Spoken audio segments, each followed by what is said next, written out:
All right, welcome to The Explainer. Today, we are going to break down what one expert calls the ultimate vibe coding tech stack. This is a complete set of tools, all picked to help you build amazing applications with AI, and it's all about one thing, getting into that perfect state of creative flow. And this quote right here, it just nails the whole idea. You know, when an AI is your co-pilot writing a ton of your code, the tools you choose aren't just a preference anymore. They become absolutely critical to how fast you can build and, let's be real, to your success. So this brings us to the core concept of this whole thing, vibe coding. You know that feeling, right? That perfect zone where you're just building, creating, and shipping cool stuff without getting stuck on tedious setups or fighting with your tools? That's the goal. Okay, so here's how we're going to break it all down. We've got 5 main parts. We'll start with the foundational frameworks, then dive into the everything backend. After that, we'll cover styling, payments, and auth. Then the really cool stuff on building with AI agents, and finally, we'll wrap up with deployment and dev tools. All right, let's kick things off with the foundation. These are the absolute building blocks you're going to use for whatever the user sees, whether it's a website or an app on their phone. Now this is where it gets super interesting. The pick here is Next.js. And why? Well, it's not just because it's popular. The big reason is that today's AI models know it inside and out. That means you get way better, more reliable code from them. Plus, it's battle-tested and ready for production, which, you can't always say for some of the newer kids on the block. But, of course, Next.js isn't the whole story.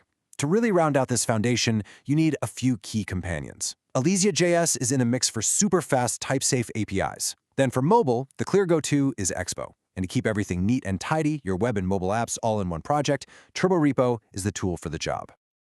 Okay, let's move on to the engine room, the real heart of the application, the backend. And the whole philosophy here is just to get rid of all the friction so you can build at what our source calls warp speed. And the choice here is a big one. It's Convex. And look, you gotta understand, this is so much more than just a database. Think of it as a whole backend in a box built specifically for the way we build with AI today. And this slide just lays it all out, doesn't it? I mean, look at this list. Real-time database, webhooks, cron jobs, background queues, all the stuff you normally have to stitch together from like 5 different services. Convex just gives it all to you in one place, totally type-safe. So what's the bottom line here? It's simple. When you put all this backend power into one system, your development speed just goes through the roof. Seriously, you stop messing around with servers and infrastructure, and you just focus on building your app. Yeah, a really great way to think about it is like Terraform for your backend.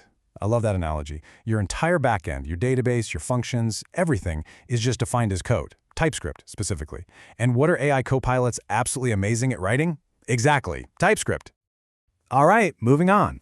Let's talk about the essentials, because every app needs a great UI, a way to get paid, and a way to log users in securely, right? For styling, the workflow is just so slick. You literally go to the Shadcan UI website, click around to pick your theme, and it spits out a command for you to paste into your terminal. Boom. After that, it's all Tailwind CSS for the fine-tuning. It's fast and it's super powerful. Now, for handling logins and users, Auth, there isn't just one single answer. It really depends on what you're building. If you just want something fast and simple to get started, Clerk is your best bet. Building something for big companies, you're probably going to want WorkOS. And if you're deep in the Convex ecosystem, Auth is a really solid choice with great integrations. Okay, now we're getting into the really cool next-level stuff. This is all about building with AI agents. We're not just talking about using AI to help you code anymore. We're talking about putting autonomous AI agents right inside your app. So to build these agents, you need a very specific set of tools. First, you need a safe sandbox for the AI to play in. That's Daytona. Then you need an actual framework to construct the agent, and Vercel's AI SDK is a popular choice there. And then, and this is huge, you need to give your agent skills, a way to interact with the world. That's what Composio does. Let's talk about Daytona for a sec, because it's super important. Imagine you're building an AI that can write its own code. Well, you can't just let that thing run loose on someone's computer, right? No way. Daytona gives that AI a secure, isolated sandbox up in the cloud where it can do its thing without breaking anything. And then there's Composio, which is just an incredible force multiplier. Look, an AI agent is pretty useless if it can't do anything. Instead of spending weeks writing code to connect to Gmail or Slack, Composio just handles it. It's like a pre-built tool belt that gives your agent instant superpowers. All right, last section. Let's talk about getting your app out into the world, deployment, and the dev tools that just make your life easier every single day.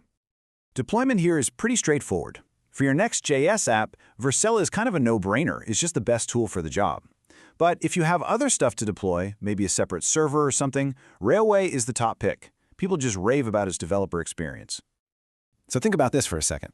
If AI is writing tons and tons of code for you, where does the new bottleneck show up? Yep, code review. It can grind everything to a halt. So the big question is, how do you make that process 10 times faster? The answer, of course, is more AI. A tool like Jeebtile is a total game changer. It scans every single pull request and gives it a confidence score. If it's a 5 out of 5, great. You give it a quick look and merge it.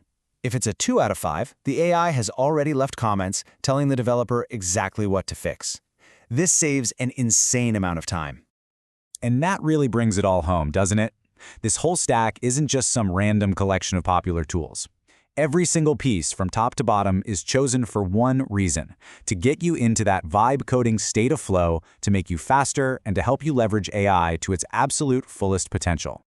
So this all leaves us with one last big question to chew on. If AI is handling more and more of the actual, typing of the code, what does our job become?